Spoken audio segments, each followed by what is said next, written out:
নমস্কার সবাইকে স্বাগত ইউএ নিউজ 24 চ্যানেলে। আজকের বিশেষ খবর হলো বিয়ের 6 মাসের মধ্যেই কিভাবে সন্তানের জন্ম, মুখ খুললেন নেহা ধুপিয়া।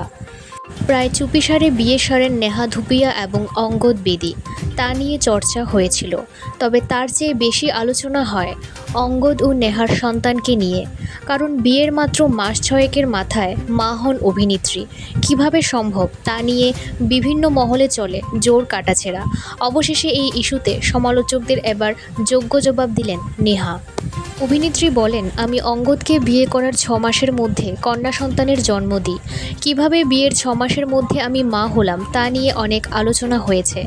এখনও দেখি কোনো অভিনেত্রী বিয়ের আগে অন্তঃসত্ত্বা হয়েছেন, তা নিয়ে আলোচনা হয়। যাই হোক, আমি অন্ততপক্ষে নীনা গুপ্তা এবং আলিয়া ভাটের মতো অভিনেত্রীর সঙ্গে এক সারিতে রয়েছি। সমাজ উন্নত হলেও গর্ভধারণ, স্তন্য দুগ্ধপান করানো এবং মাতৃত্বকালীন সুস্থতা সংক্রান্ত বদ্ধমূল ধারণার কোনো বদল হয়নি বলেই আপেক্ষ নেহার। তিনি আরও বলেন, মহিলাদের স্বাস্থ্য সংক্রান্ত বদ্ধমূল ধারণা এবার বদলের সময় এসেছে। আমি সচেতনতা প্রচার করতে চাই, বস্তাপচা ধারণা বদল করতে চাই, মহিলাদের বোঝাতে চাই তারা কেউ একা নন। এই বিষয়গুলো ধামাচাপা দিয়ে রেখে দেওয়ার মতো নয়। যতই আমার সমালোচনা করা হোক না কেন, আমি থেমে থাকার পাত্রী নই। অভিনেত্রীর এই মন্তব্যের পাল্টা সমালোচকদের নতুন করে কোনো প্রতিক্রিয়া পাওয়া যায়নি।